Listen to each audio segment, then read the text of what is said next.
Jaya Radha Madhava Kunja Bihari. Jaya Radha Madhava Kunja Bihari. Jaya Radha Madhava Kunja Bihari. Jaya Radha Madhava Kunja Bihari. Gopi Jana Balaba Girivanadari. Gopi Jana Balava Girivaradari. Pijana Balava Girivanadari. Gopi Jana Balava Girivaradari. Yasodanandana Braja Jana Rajana. Yasodanandana Braja Jana Ranjana. Yasodanandana Braja Jana Rajana. Yasodanandana Braja Jana Ranjana. Yamunatira Vanachari. Yamunatira Vanachari. Yamunatira Vanachari. Yamunatira Vanachari. Jaya Radha Madhava Kunja Bihari. Jaya Radha Madhava Kunja Bihari. Gopi Jana Balaba Girivanadari. Gopi Jana Balava Girivaradari. Yasodanandana Braja Jana Rajana. Yasodanandana Braja Jana Ranjana. Yasodanandana Braja Jana Rajana. Yasodanandana Braja Jana Ranjana. Yamunatira Vanachari. Yamunatira Vanachari. Jaya Radha Madhava Kunja Bihari.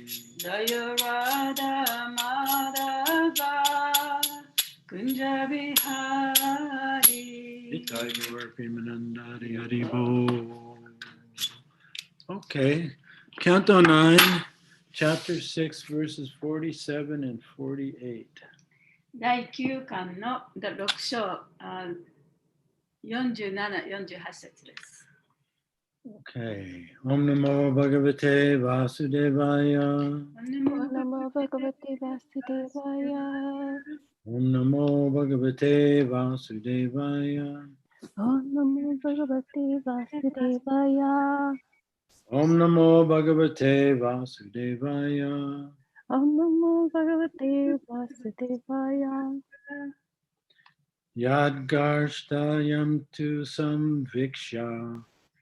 Yadagarahastam tu samviksha. Sapta dvi pavati pati. Sapta pati. Vismita stambam ajahat. Vismitahastam ajahat. Sarvabhauma Shriyavitam.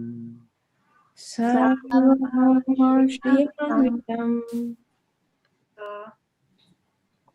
Yadgaradastayam tu samvikusha.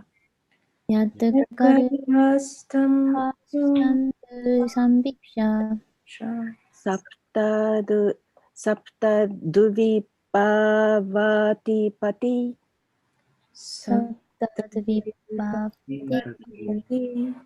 Vishmitahastambamajahat. Vishmitastambamajahat. Sarvabhauma Shriyanvitam.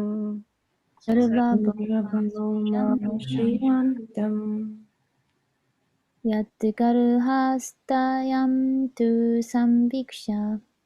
Yadgarahastiyam tu samviksha Sapta Dvipavati Pati saptadvipavati pati Vishumitahastambham Ajahat Vishmitahastam pamajahat Sarvabhauma Swiyamvitam.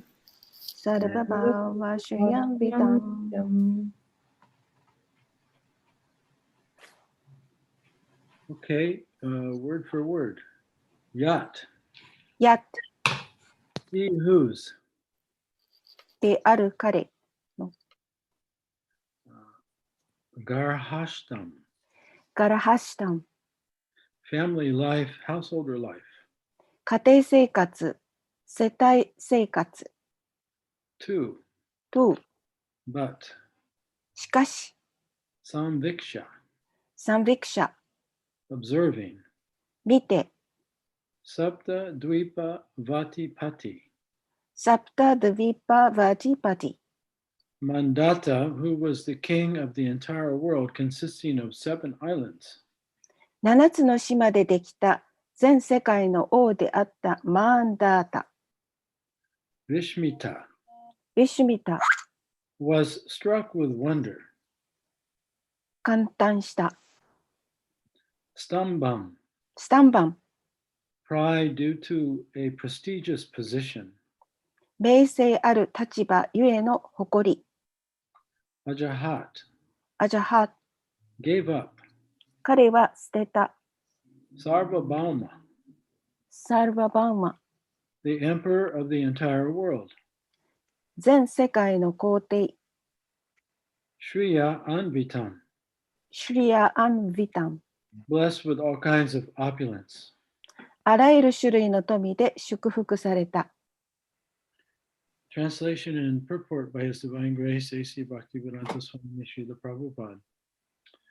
Mandata, the king of the entire world, consisting of 7 islands, was struck with wonder when he saw the household opulence of Shaubari Muni.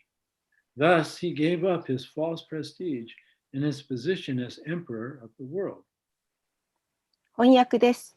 7つの島からなる全世界の王、マンダータはサウバリムニの豪華な家庭生活を見て感嘆した。そして全世界の皇帝という立場のもたらす偽の名声を捨てた。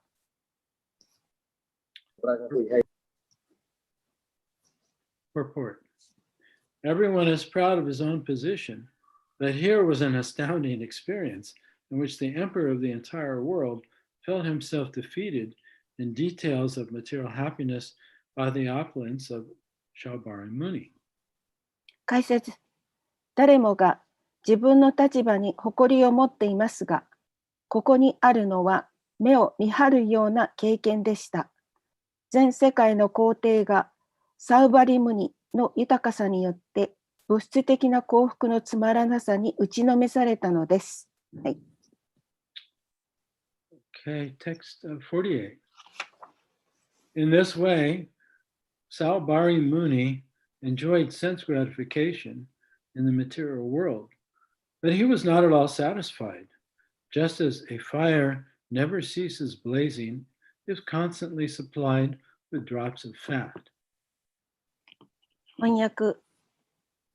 このようにしてサウバリムニは物質世界の中で感覚を満たすことを楽しんだが、油を注ぎ続ければ燃え盛る火が決して消えることのないのと同じように、彼はまるで満足しなかった。はい。Purport. Material desire is just like a blazing fire. 物質的な望みは燃え盛る火のようなものです。If a fire is continually supplied with drops of fat, the fire will increase more and more and never be extinguished. 火に油の雫をかけ続ければ、火はどんどん大きくなり、決して消えることはありません。Therefore, the policy of trying to satisfy material desires by catering to one's material demands will never be successful. 同様に物質的な要求を満たすことで欲望を満たそうとする考え方は決して成功を収めません。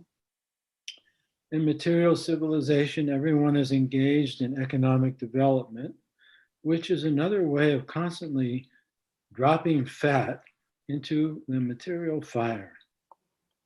近代文明では誰もが経済発展に引き込まれていますが、これは別の意味で物質という火に油を注ぎ続けているのと同じです。The Western countries have enriched the summit of material civilization, but people are still dissatisfied. They've reached the summit of material civilization, but people are still dissatisfied. 西洋諸国は物質文明の頂点に達しましたが、それでも人々は不満を抱えています。Real satisfaction is Krishna consciousness. This is confirmed in Bhagavad Gita, chapter 5, verse 29, where Krishna says, Bhoktaram yagnatapasam sarvaloka maheshwaram suvidam sarvabhutanam gyantvam mam shantam richati. The sages, knowing me as the ultimate purpose of all sacrifices and austerities, the supreme lord of all planets and demigods, and the benefactor and well-wisher of all living entities, attain peace from the pangs of material miseries. 本当の満足はクリシュナ意識なのです。このことがバガバットギータ 5-29 で確約されています。クリシュナはこのようにおっしゃっています。ボクタラムヤギャタパサン、サルバローカマヘーシバラン、スフドゥラムサルバブータナム、ギャタバマムサンシャンティンウィッチャティ。私はあらゆる苦行と苦行の究極の受益者であり、すべての惑星と神々の思考主であり、一切の生命体に恩恵を施し、幸福を願うものである。これを知る賢者は物質的苦難から救われて平安を得る。はい、One must therefore take to Krishna consciousness and advance in Krishna consciousness by properly following the regulative principles. 故に人はクリシュナ意識を受け入れ、正しく規定原則に従ってクリシュナ意識を高めなくてはなりません。Then one can attain an eternal blissful life in peace and knowledge. そうすれば、平安と知識の中で永遠で喜びにあふれた人生を手に入れることができるのです。End of the purport. パポート終わります。Om Maganatami Vandasya Gananjana Salakaya Chaksurum Militam Yena Tasmain Shri Gurave Namah Namaham Vishnu Padaya Krishna Prastaya Bhutale Srimakte Bhakti Vedanta Swamini Namane Namaste Saraswati Devi Gauravani Pacharne Nirvishesha Sunyavadi Paschatya Deshatarne Shri Krishna Chaitanya Prabhu Nityananda Shri Advaita Gadadhar Shivasari Gaur Bhaktivinoda Hare Krishna Hare Krishna Krishna Krishna Hare Hare Hare Rama Rama Rama Hare Hare Vachakapatarubhyascha Kripasinubheva Patitanam Pavanebhyo Vaishnavebhyo Namo Namah. So this Bhagavatam is continuing here. Sukadeva Goswami is continuing to describe the descendants of Vaivashvata Manu and significant pastimes. でスーカデブ・ゴスワミはここでバイビシャバータ・マヌの子孫と、そして、what was it? Who was it? Their descendants and their, significant pastimes. でその子孫たちの行った娯楽の活動について語り続けています。So now we're hearing the story of King Mandata. で、今日はマンダタ王様のお話です Yeah, ね。 so he's like 4 or 5 generations down the line from Manu. で、彼はそのマヌから数えて3、4代目の王様です。 Yeah, and now he's, I think his grandfather is Ishwaku. で、彼の祖父がエクシュバクですね。 Yeah, so we hear about King Ishwaku in the Bhagavad Gita. で、バガバダギータの中ではそのエクシュバクのお話もあります。 Yeah, so he's the king of the whole world. 彼は世界中の全世界の王でもありました。 And he had 50 daughters. で、彼には50人の娘がいたんですね。 And apparently his palace was in Mathura on the banks of the Jamuna. で、彼のその宮殿はマトゥーラにあって、そのヤムナの川の川辺にあったんですね。 And there was this yogi in the Jamuna who was doing austerity. He was living underwater in the Jamuna. で、Saubari Muni. そこにそのサーバリムニという偉大な聖人がいて、彼はヤムナ川の水の中に住んでいました。 Yeah, so the current story we're reading about is really about this Subara Muni. で、今私たちが読んでいるお話はこのサーバラムニのことなんですね。 And so while he was underwater, he happened to see a couple of fish having sex. で、そのサーバラムニが水の中にいたときに、その魚がね、交尾してるのを見たと、目撃したと。 And of course, if he didn't have sex desire within himself, in his mind, if there wasn't some attachment there, it wouldn't have made an impression upon him. でもちろんその彼のマインドの中にそのセックスに対する執着がなかったならばね、そういう交尾を見たとしても別にそれはどうってことないですね。影響を与えなかったはずです。 Yeah, so this is resonance of vibration. Residence? Resonance of vibration. で、それはそのバイブレーションがこう伝わってきたわけですね。 Yeah, so if we have something within ourselves and we see the same thing outside of ourselves, that external environment will trigger something within us. で、私たちの中に何かがあって、で、その同じものを自分の外でその起こっていることの中でね、それを目撃したときには自分の中にあるその感情というかね、そういったものが呼び起こされるんですね。Yeah, so we may not be aware of that desire within ourselves. で、自分がそういう望みを持ってるっていうことは意識してないかもしれない。And maybe as long as we're isolated, maybe we don't notice it. で、そういうものからね、こう離れて暮らしていれば、そんな望みがあるなんていうことは気がつかないかもしれない。Yeah, so it may be something we want or something we don't want. で、それは私たちが望んでほしいと思っていることかもしれないし、絶対にこれは手に入れたくないと思っているものかもしれない。So I'm sure everyone has heard that we don't see the world as it is. で、皆さんもご存知かと思いますけれども、私たちはそのさまざまなことが起こっているこの世界をありのままには見てないわけですね。We see the world as we are. で、その世界は自分の目を通して見てるわけです。So the very thing we maybe dislike in another person is something within ourselves we also dislike, but we suppress. で、例えば他の人の中にあるその嫌なところ、嫌なものっていうのは、本当は自分にもそれがあるから嫌だと感じるんですね。ただそれが抑圧されて抑え込まれているだけなんですね。Or there may be something in another person that we very much admire. あるいは他の人のところで、あれすごいなというような思いをするものを持っている人がいるかもしれない。Because within ourselves we also admire that. それは自分の心の中にもそういうものが素晴らしいと思っている気持ちがあるからですね。So anyway, Subara Muni, he was, performing severe austerities. And when he saw two fish having sex, somehow that triggered within him a sexual desire that he couldn't forget. で、そのサーバラムニが水の中でその2匹の魚が交尾をしているのを見て、で、その彼の頭の中にこう抑え込まれていたね、そのセックスへの願望というのがこう出てきてしまったんですね。Right? We all have that experience. で、私たちにも皆さんにもそういう体験があると思います。 Not only with sex, but anything that we want, if something really triggers it, then that same thought will just repeat and repeat and repeat. Even if we try and suppress it, it'll just keep coming.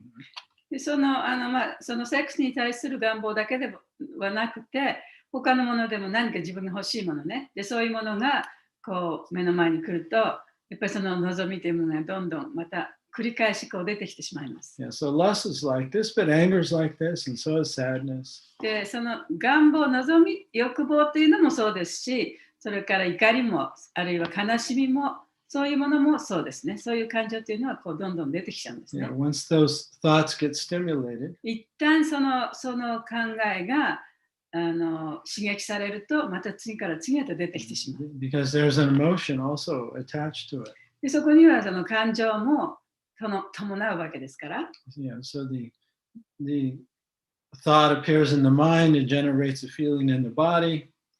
で、その頭の中にその考えがこう浮かんできて、そして体の中にそれに対するその感情とか感覚が出てくる。And then the mind notices the feeling in the body. そしてマインドがその体の中に出てきた感覚をキャッチするわけですね。And that stimulates another thought. で、そうすると、また他の考えが出るように刺激を与えることになる。And that stimulates another feeling. で、そうするとまたその考えが出てきたから、また他の感情が出てくる。So Sarvara Muni became so lusty after watching those fish have sex that he came out of the Jamuna River and decided to get married.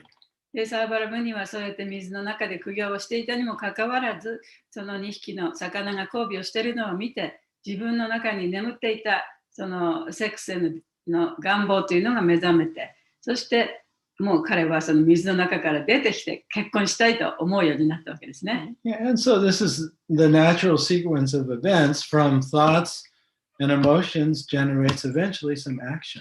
で、それはそういう流れでさまざまなことが起こるわけですね。最初にその考えが浮かんでくる。そしてそこからその体への感覚と感情が生まれてくる。そしてそれが行動へと移される。Yeah. So Subbaramuni went to the emperor, King Mandata, who was just across the Jamuna there, and said, could you give me one of your daughters? で、そこでサーバルムニはその自分がね、瞑想してたそのヤムナの川のそばに住んでいたマンダタ王様のところに行って、あなた50人の娘がいるから一人私にその妻になるようにくれませんかと言ったわけですね。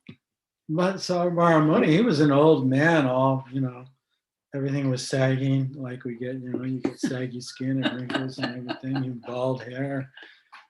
しかし、サーバラムニはもう年寄りのおじいさんだったんですね。もう皮膚もたるんでるし、髪の毛もあんまりないし、もう本当にこう、よたよたのね、おじいさんの格好でした。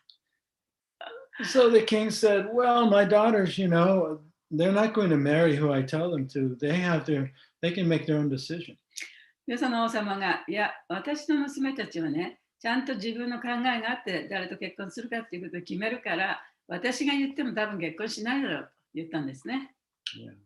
And of course, none of them volunteered to marry Sarvaramuni. もちろんその50人の娘たちは誰もそのサーバラムニとその結婚しますっていう人は誰もいませんでした。So he had to leave the palace a little deflated. で、そうやってちょっとがっかりして、宮殿から出てったんですね。But because he had mystic powers, he made himself look very beautiful. しかし彼には神秘の力があった。それで自分をこう素晴らしいハンサムな男性に変えたわけです。And he married all those 50 そ daughters. して王様の50人全員とね結婚したんですね。And then they began to fight with each other over him. そうすると、その50人の娘たちは、これは私の旦那さんって言ってこうお互いにね、喧嘩をし始めたわけです。So therefore, he created a very opulent residence for himself. だからこそ彼は、ものすごい素晴らしいその住まいをね、自分のために建てました。So that all of his wives would feel satisfied. で、その奥さんたちもみんなそれぞれね、満足できるように。And so this is the scene now that we come to when with verse 47. で、それが47節で、そのお話がそういうところの場所で行われているわけですね。Yeah, so the king decided to visit his daughters and the sage Sobaramuni.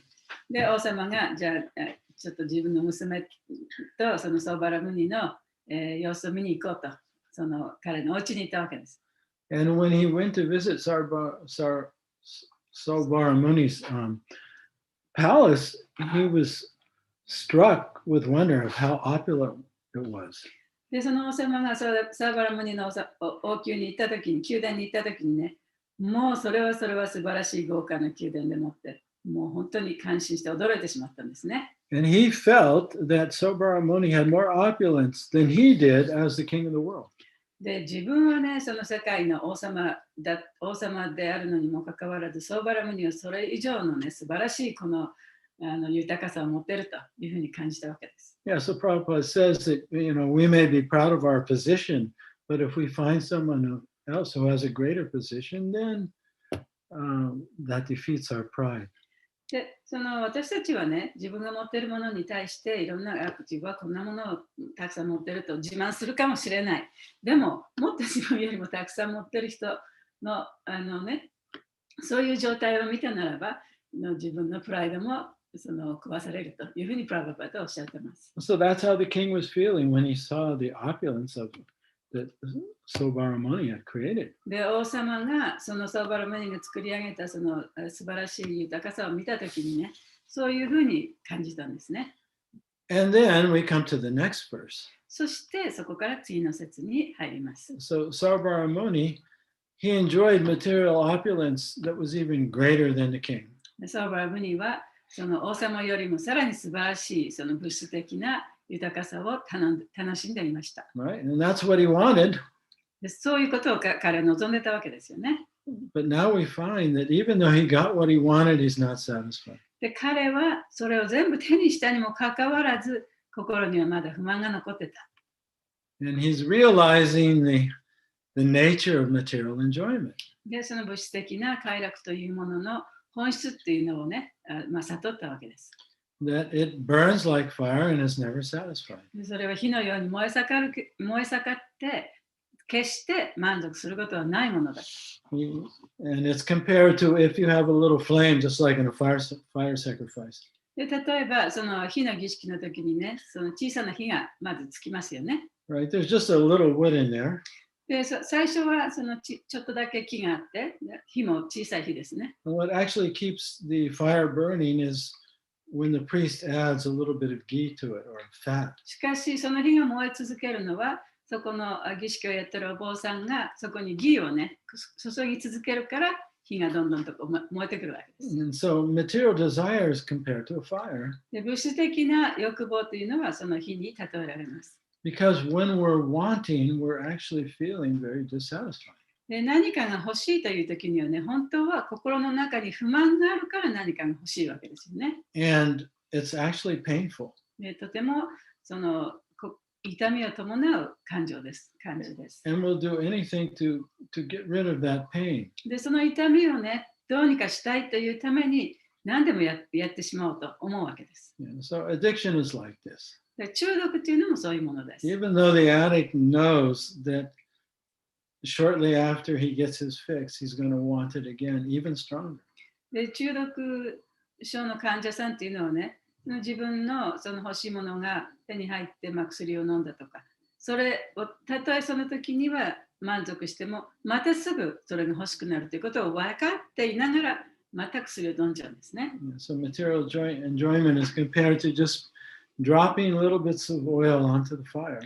だから物質的快楽というもの、物質的願望というものは、その火に油を注ぐようなものだと。And the other nature of material enjoyment is the more you drop the oil on the fire,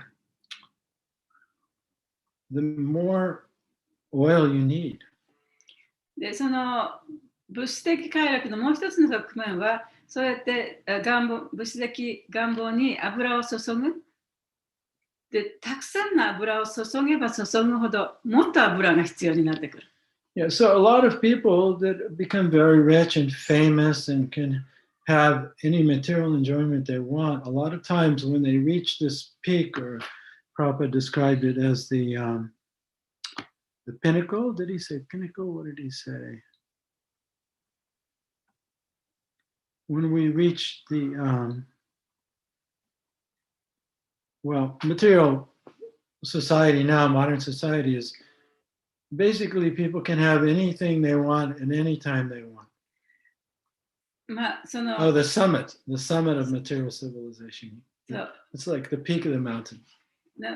ここでそのプラブパートがおっしゃってるのは、その物質的文明のサミットっていうのはその山の頂上のことを言うんですけどね。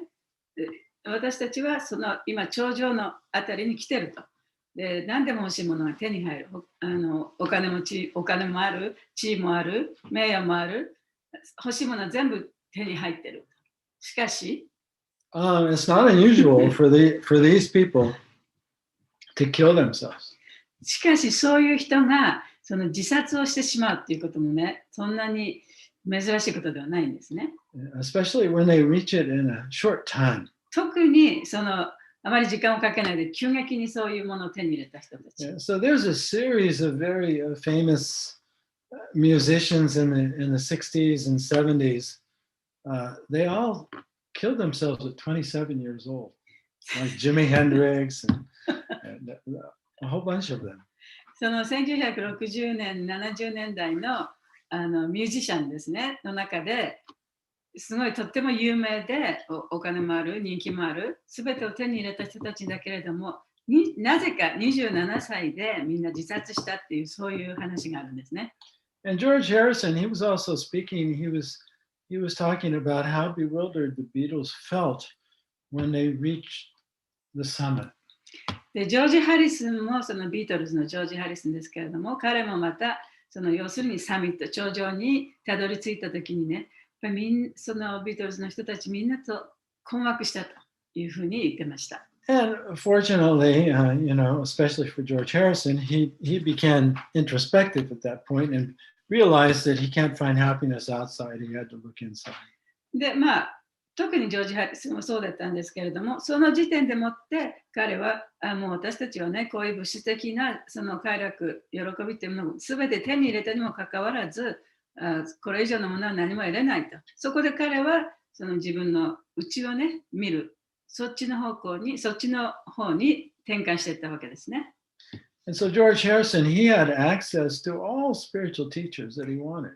で、ジョージ・ハリスンはやっぱりお金も名誉もあったわけですから、もうあらゆるその精神的な先生、どの先生を選んでもいい状態にあったわけですね。選べる状態にあったわけですね。But ultimately, he chose Prabhupada.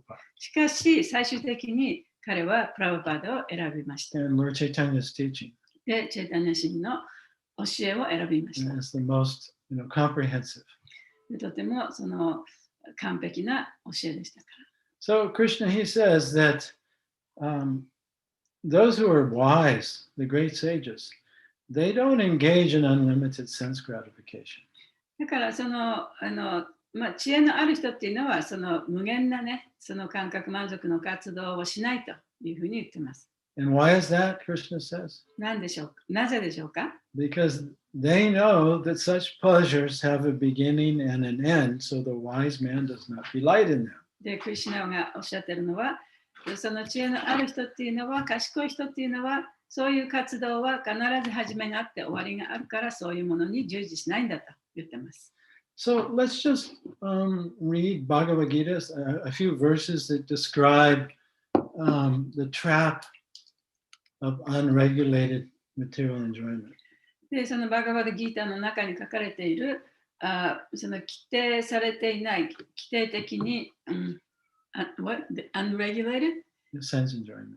規定されてないその感覚満足の活動についてのお話を読んでみましょう。説を読んでみましょう。So we cannot give up sense gratification. その感覚満足の活動をね、完全にやめることはできません。But we do have to limit it. でもそれをね、制限することはできる。 And we have to connect it with Krishna. そしてその活動をクリシュナとつなげてやっていけばいいんですね。 And then we awaken to our true nature. そうすると私たちが本来の自分に目覚めたときに、 And we discover our connection with Krishna. そしてクリシュナとのつながりを見つけることができる。 And then we feel the satisfaction that we were looking for outside of ourselves. We find it within. そして自分の外に向かって求めていた幸せというのを自分の内に見出すことができます。 That's the whole reason we fell into the trap of sense gratification. で、私たちがその感覚満足の行為に陥ってしまうということは、それがまさに理由なんですね。 First, there's ignorance. まず最初に無知がある。 Out of ignorance comes a false sense of self. で、無知からその偽の自分というね、感覚が生まれてくる。 And then desire and action. そしてそこから欲望が生まれ、そして行動がなされる。 Wanting and not wanting. 何かが欲しい、何かが欲しくない。 And that becomes this karmic cycle. でそれがカルマのその輪になっていくんですね。輪廻になっていくんですね。 Yeah, so the reason we fell into ignorance is because we forgot Krishna. で、私たちが無知になったのは、もちろんクリシュナを忘れたからです。 So the real solution then is to come back to Krishna. だから本当の解決策っていうのはクリシュナのもとに戻っていくことなんですね。 Because that's the source of the illusion of feeling incomplete. でその幻想の源というのは自分が不完全だという感じを持っているからです。 And that's very painful. でそれはとても痛い心の痛いものです。 Right? There's a hole that's never filled. でそれは心の中に開いた穴であってね、決してその穴が満たされることはありません。 So let's look at Bhagavad Gita, starting with 260. では、バガバドギーターの2章の60節から始めましょう。 So 新しい本持ってる人、新しいバガバドギーター持ってる人読んでいただけ Magdalena ます doesn't か？ have one yet. 私ありません。誰か送ってくれないかしら。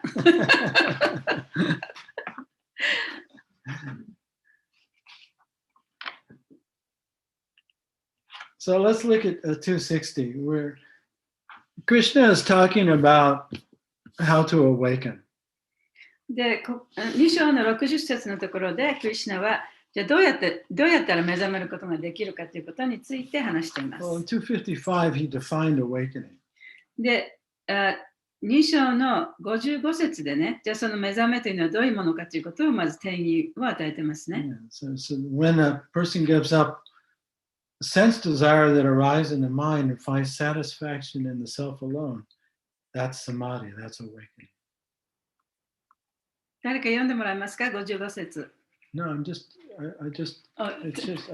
didn't read it Oh my directly. It's God. just, すいません。I'm just saying, I'm paraphrasing. what it もう means. 一回。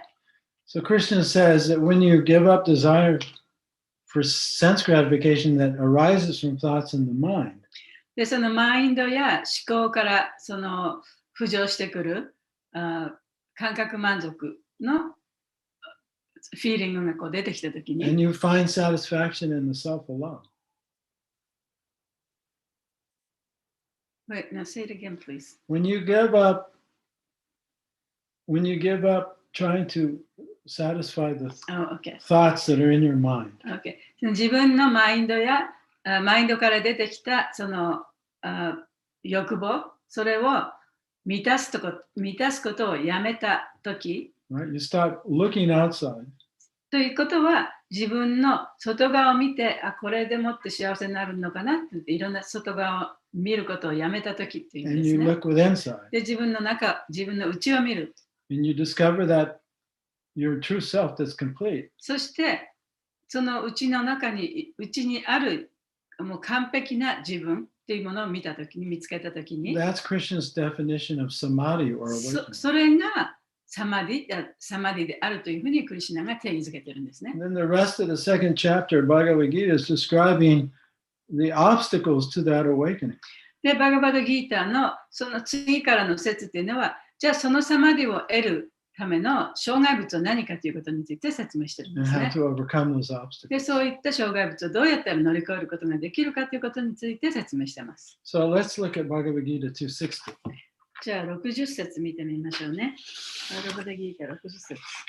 2章の60節。 The senses are so strong and impetuous, O Arjuna, that they forcibly carry away the mind of even a man of discrimination who is endeavoring to control them. 誰か新しいバガバダギータ読んでいただけますか？はい、読みます。2章60節。アルジュナよ、感覚の要求は非常に強く激しく、制御しようと努める分別ある人の心さえも力ずくで奪い去るのだ。That was like Sobaramuni, right? これはソーバラムニンみたいなもんですよね。 61. One who restrains his senses, keeping them under full control, and fixes his consciousness upon me, is known as a man of steady intelligence. 61節お願いします。はい、感覚を制御して、自らの支配下に置き、意識を私にしっかりと固定できる者は、不動の知性を得た者として、名を世に知らしめるであろう。So here Krishna is pointing out that you cannot just control the senses. You have to direct your attention to Krishna. Then you can control the senses. でただね、自分でもってその感覚をコントロールすることはできないと。感覚をクリシュナに向けることによって初めてその感覚をコントロールすることができるんだというふうにクリシュナは言ってるんですね。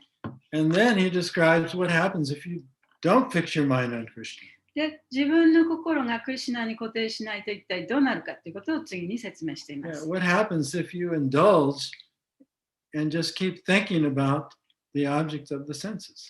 で、自分の感覚満足の対象のことばかりをその考え続けてたら一体どうなっちゃうのかということを説明してるんですね。 Because this is what Sabaramuni did. で、それがサーバラムニがやったことですよね。 So let's look at 63. じゃあ63節お願いしま I'm す。sorry, いきますね。 62. 62節読みます。 While contemplating the objects of the senses, a person develops attachment for them, and from such attachment, lust develops, and from lust, anger arises. はい、62節。感覚の対象を見、また思うことで、人はそれに愛着するようになり、その愛着より欲望が起こり、欲望から怒りが生じる。63. From anger, complete delusion arises, and from delusion, bewilderment of memory. When memory is bewildered, intelligence is lost, and when intelligence is lost, one falls down again into the material pool. 63節。怒りに気が迷って妄想が生じ、妄想によって記憶が混乱し、記憶が混乱すれば知性を失い、その結果人は再び物質の淵に落ちる。Yeah, so whatever we think about, だから自分がどんなことを考えていったとしても、 something that we want 自分が何か欲しいものとか、 or something that we don't want, あるいは欲しくないもの、望まないもの、 we develop a strong desire for that, either to get rid of it or to get it. で、そういうことを考えてると、それを手に入れるとかね、あるいはそれをどうにかして自分のところからなくそうというふうにいつも考えるわけですよね。 So in this case, lust isn't just referring to sex. だからその場合は、その欲望というものは、ただのその性欲だけをね、のことを言ってるわけではないんですね。 It's anything that you want very strongly, 強く欲しいと思うもの。 like to become famous 例えば有名になりたいとか、 or not to fail.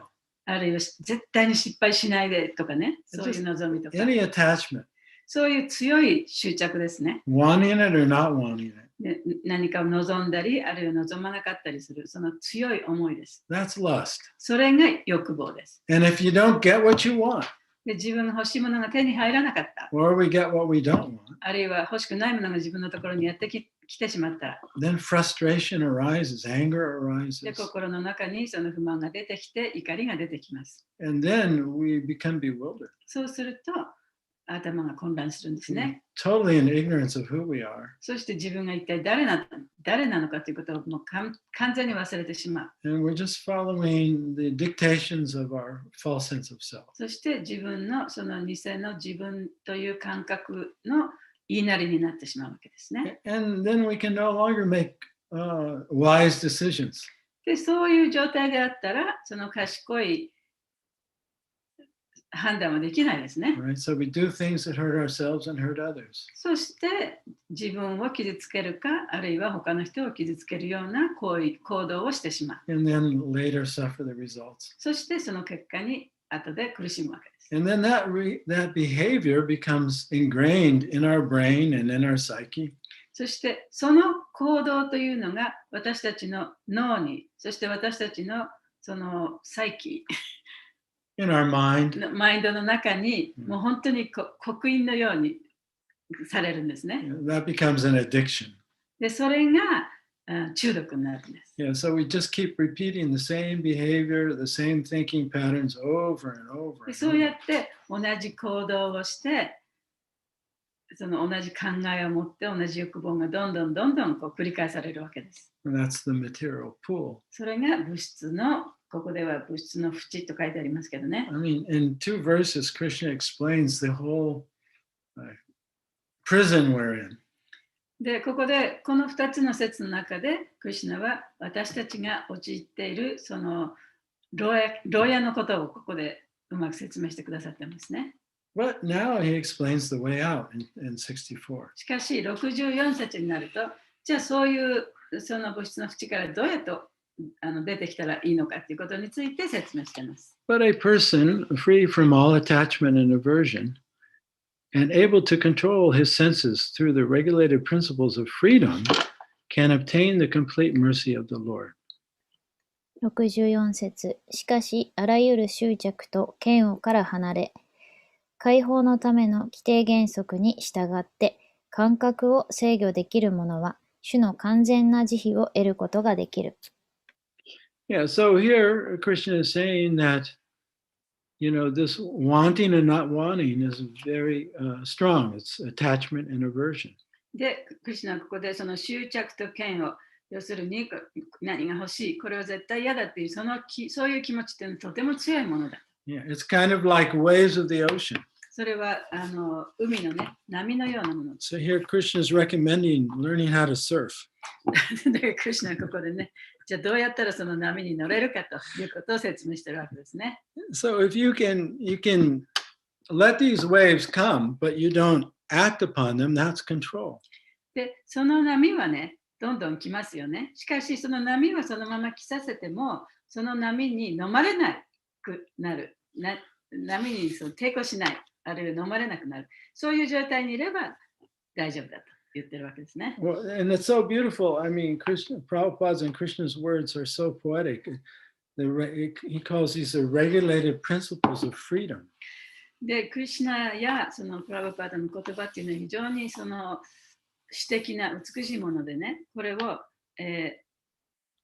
下脱の規定原則、解放のための規定法則というふうにおっしゃっていますね。Yeah, so these regulated principles that Prabhupada has given us are what's going to lead to our freedom from this whole entanglement. で、プラブパダが私たちに授けてくださったこの規定原則というもので、私たちがこの物質の世界を乗り切ることができるわけです。Because we're imprisoned by our attachments and our aversions. で、その私たちのその執着と嫌悪というものの虜になってこの物質世界にいるわけですから。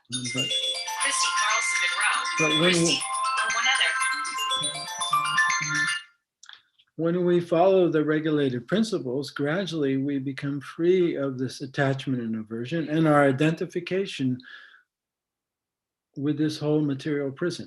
そしてその規定原則に従うことによってこの執着と嫌悪から離れることができる。そして、what was it, the next one? We become free of the identification with this material prison. この物質界の牢屋のこの物質界の牢屋のが自分のものだというそういうね思い込みから離れることができる。失礼しました。And this is what Prabhupada is referring to at the end of today's purport. で、そのことをプラバパートは今日の解説の最後のところで言ってるんですね。So let's just read that again. で、そこのところをもう一回読んでみましょう。One must therefore take to Krishna consciousness and advance in Krishna consciousness by properly following the regulated principles. Then one can attain eternal blissful life in peace and knowledge. で、プラバパートがおっしゃってるのは、だからこそ、そのクリシュナ意識になって、そして規定原則に従うことによって、正しく従うことによって、そのクリシュナ意識の中で高まっていかなければならない。そうして初めて、その永遠な喜びに満ちた平穏な人生というものを手に入れることができるんだと。喜び、平穏さと知識に満ちた人生ですね。それを手に入れることができるんだ。Or in other words, by experiencing a higher taste, we lose the lower taste. 言い換えれば、より高い味わいをすることで、低い味わいをなくすことができるということです。And our life becomes very auspicious. で、私たちのその人生というものも非常に貴重なものとなります。So we no longer act in a way that we become bound. で、そうやって自分が縛られるような活動をしなくなるんですね。And at any moment, any time we choose, we can experience, our true self and our relationship with Krishna and feel protected and satisfied. で、自分がその選べばどんな瞬間においてもいつでもそのクリシュナとのつながりを感じることができる、そういう状態を選ぶことができるわけですね。And we no longer take the waves of material change that are beyond our control. We don't take it so seriously. その物質的なその変化の波というものをね、それがものすごい大きなものだというふうに感じることがなくなる。もうそういうものに対してもあまりなんていうの、大きく影響されなくなるということですね。Right? We've been allotted so much praise and blame. We've been what? Allotted. That's our karma, right? 私たちはさまざまなね、人に批判されたり、あるいは人に称えられたりする、そういうことがいろいろカルマとして自分の身に降りかかってますよね。Right? Loss and gain. で、さまざまな損失もあるし、いろんなものを手に入れたこともある。Pleasure and pain. 喜びも苦しみもあった。Yeah, the waves are constant. それは波がどんどん押し寄せてくるようなものですね。Yeah, so the devotee becomes like the lotus flower. しかし、ディボーティーはそのハスの花のようなものになります。He's in the water, but not in the water. ハスの花っていうのは水の中にはなんていうの、咲いてるんだけれども、水の中にはいない。なんていうの水の上に花が咲きますよね。水の中にはいないですよね。Right? So, the joy we feel from Krishna consciousness で、 is not dependent upon anything in the material world that's external. クリシュナ意識の中で感じられる喜びというのは、その物質的な外面的な喜びとは何の関係もありません。So Prabhupada says, in this way we attain an eternal blissful life in peace and knowledge. で、プラブパートはその知識と平安さを持って永遠な喜びを感じる、そういう人生を送ることができるようになるよと言ってるんですね。Yeah, so Sorbara Muni, we can learn a lot from this lesson. ソーバラムニのね、レッスンからいろんなことを学ぶことができましたね。What to do and what not to do. 何をしていいか、何をしてはいけないかということです。Okay, I'll stop talking here. We have a few minutes for comments or questions. じゃあ、2、3分ありますけど、コメントとか質問とかありましたらどうぞ。はい、質問よろしいでしょうか。今日のその2章の64節のところで、解放のための規定原則っていう言葉が、素晴らしいなっていうふうに私も思って、で、ソーバリ無理は、無には、規定原則に従ってたわけじゃなくて、ただ厳しい苦行をしていた。でもある意味感覚を制御して苦行をしていたのに、解放を得られなかったっていうことですか？ So you mentioned the regulated principles for liberation with beautiful words, but Sobar Muni was under the water trying to do all these penances and hard practice. So he must have controlled some senses in some ways, but he could not get the liberation, right? Is that how it is? Yeah, well, actually, she brings out a really good point.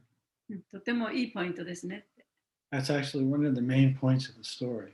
それがこのお話のね、メインのポイントなんです。Yeah, so we can attain some self-realization and even mystical powers, but at the same time, not be fully liberated or fully awakened. その神秘的な力を得たり、あるいはある程度の自己の悟りを得ることはできるけれども、完全なる解放は得ることはでき、苦行だけでは得ることはできません。And unless we're fully awakened and experience our sublime connection with the Lord, 完全に目覚めて、私たちと最高主との思考の関係というものをね、本当に見つけることができなければ、we won't be fully satisfied. 本当に満足することはありません。So sooner or later, we look back into the material world to find だから satisfaction. 本当に満足してないからこそ、またね、物質世界の楽しみを見つけようとしてしまうわけですね。And so the Bhagavatam defines liberation. で、バガバタムは解放ということについての定義を与えています。And that definition is one's only liberated when one realizes his spiritual relationship with Krishna.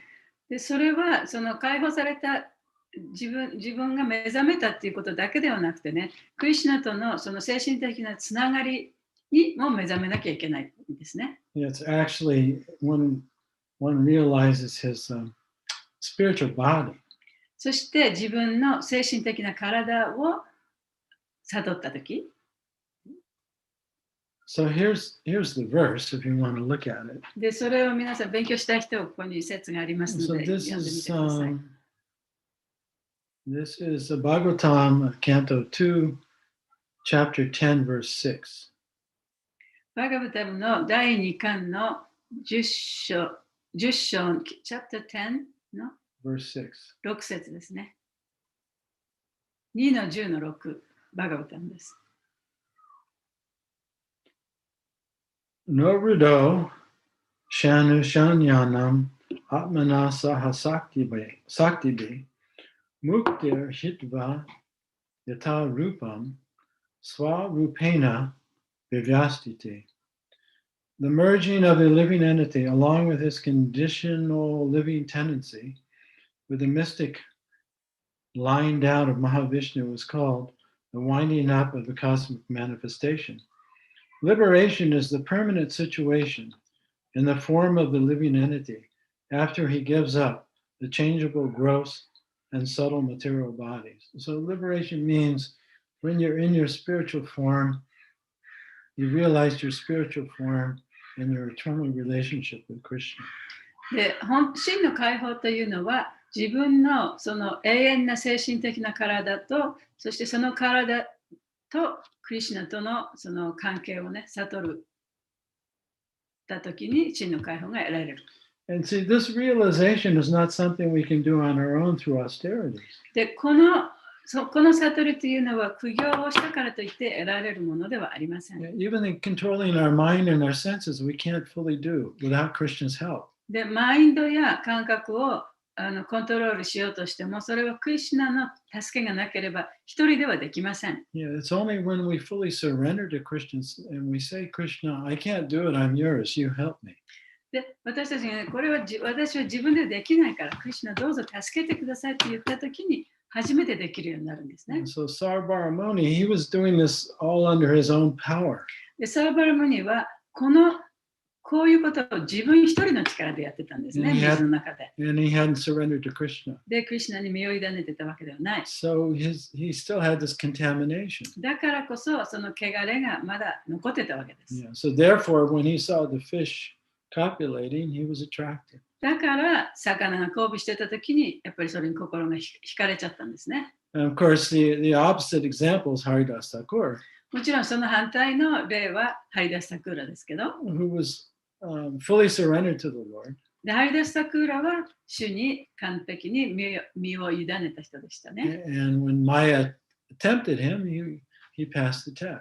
で、その彼にそのマーヤが、いろんなことをね、こうやって誘惑したときに、彼はその誘惑に負けなかった。Yeah. So thank you for asking that question, because that's really that's the whole story in a nutshell. That's the whole point of the story. で、今の質問ね、とても素晴らしい質問ありがとうございました。というのは、そのことこそね、この説で本当に言わんとしている一番大切なことだったからですね。Yeah. So we need Krishna's help. 私たちはね、クリシュナの助けが必要なんです So ね。 therefore, in the verse, it says that when we follow the regulated principles and we depend upon Krishna, we get His mercy, and that's His mercy is our ability to do it. で、その説の中にあるように、この規定原則に従うことによって、私たちはクリシュナの慈悲を得ることができると。その慈悲は何かというと、その規定原則に従うことができるようになる強さだということです。ありがとうござい素晴らます。しい回答ありがとうございます。昨日ですね、ニタイさんが、なんでサウ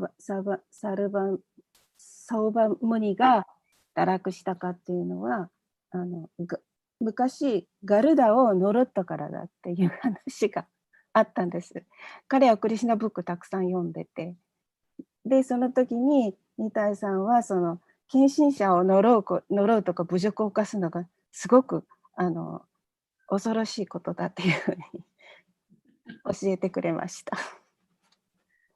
So I guess in the Krishna book it says he used to commit some offense to なんだっけ Garuda? ガルダ。ガルダ、なんか蛇を殺そうとした時に蛇がかわいそうだっていうその川の中だからそのガルダをなんか呪ってガルダを呪ったからその知性が奪われて魚の交尾を見てもそのなんかこうヨギの修行してたのに知性がなくなっておかしくなった。だからそういうふうにね昨日教えてくれて最後にそうやって献身者に侮辱を犯すとその大変なことになるっていうか侮辱を犯さないようにしましょうと教えてくれましたよ。That's the translation. So they said あなた言ってください英語で。Yesterday's class, Nitai Prabhu said that because the Sabha Muni was playing maybe in the Yamuna River, and then he saw the serpent was eaten by Garuda, because Garuda's food is serpent.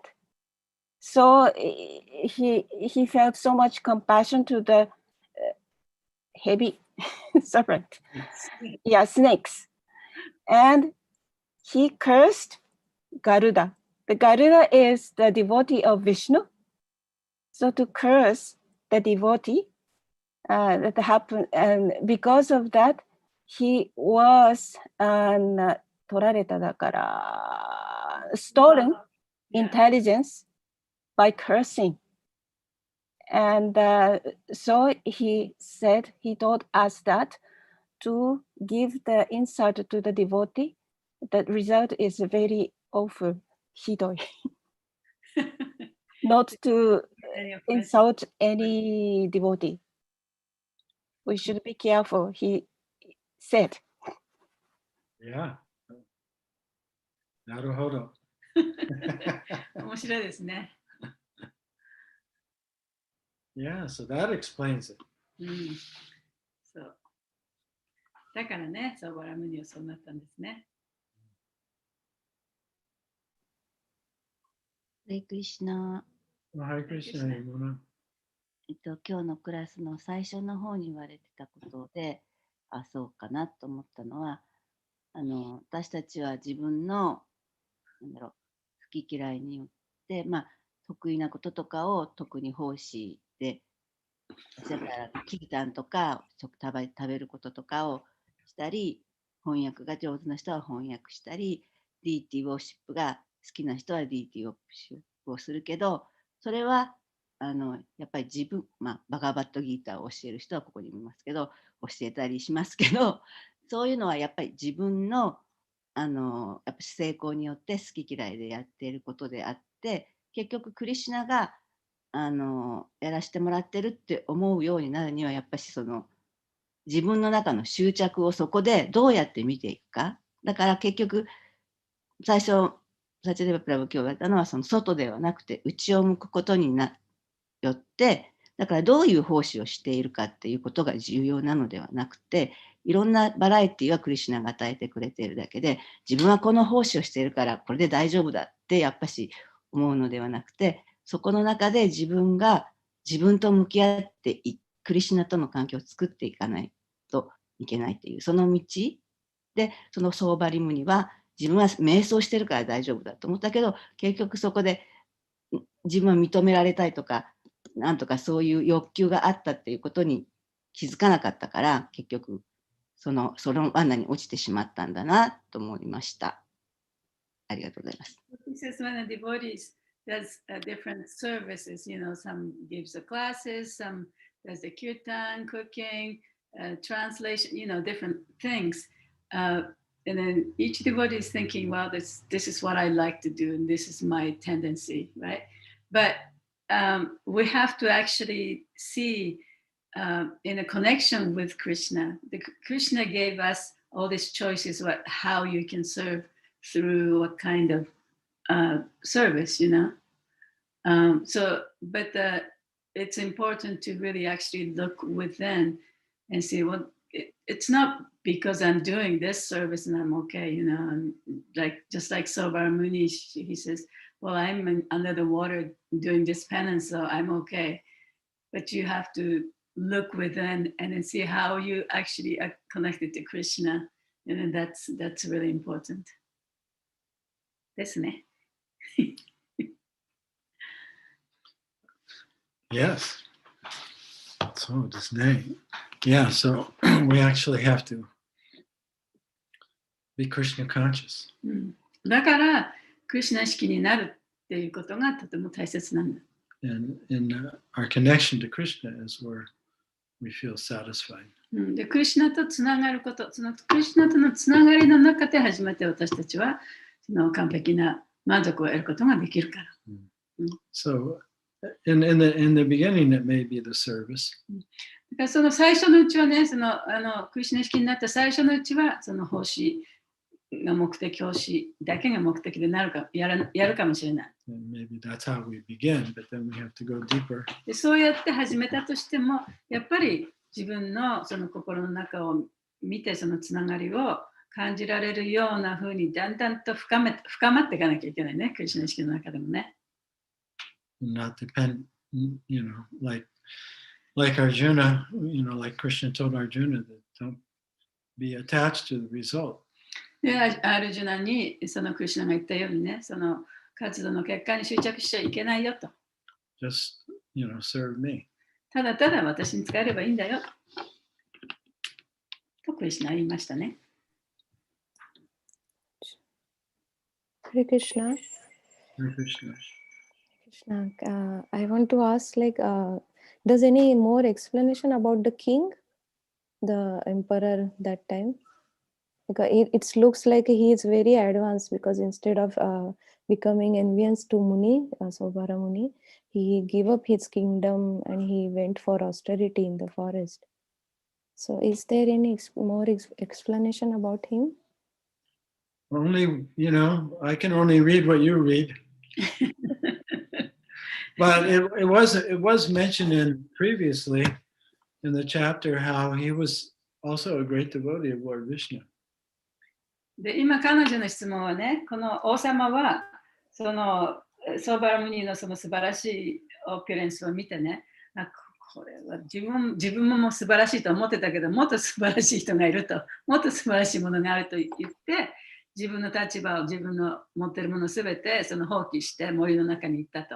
だからもうこの王様についてもっと他の話はあるんですかという質問だったんですけど、そのまあどこかに where does it say? Well, it's mentioned when at first we hear about Mandata Muni, Mandata King, the King Mandata, that he was a great devotee of Lord Vishnu. でそのマンダタムニのお話のところで、彼はやっぱりその主のね素晴らしい献身者だったっていうことがまず書かれてましたね。Yeah, so these Raja Rishis, they're internally, relishing their relationship with Krishna, so their happiness isn't dependent upon anything outside of themselves. そういうラジャリシたちは自分のその幸せというのはね、その外側の何者とも関係なく、主との関係の中でのみその自分が満足してるから、他のものはあまりそういうものに執着してない人たちなんですね。So it's not surprising when they come to the end of their reign and they hand over power to somebody else that they can just leave it all, just like we all have to leave it all, right? だから王様がその自分のその支配をね終わった時に全てを捨てて、そして次の人の後継者にねその自分の王国を譲って自分たちは森に行くという、そういうことがあったとしてもそれ全然不思議ではないと。私たちだって最終的には全てを残して死んでいかなきゃいけないわけですから。And there are also stories in the Bhagavatam that explain that, that when Krishna really likes you, he takes everything away so that you'll surrender, right?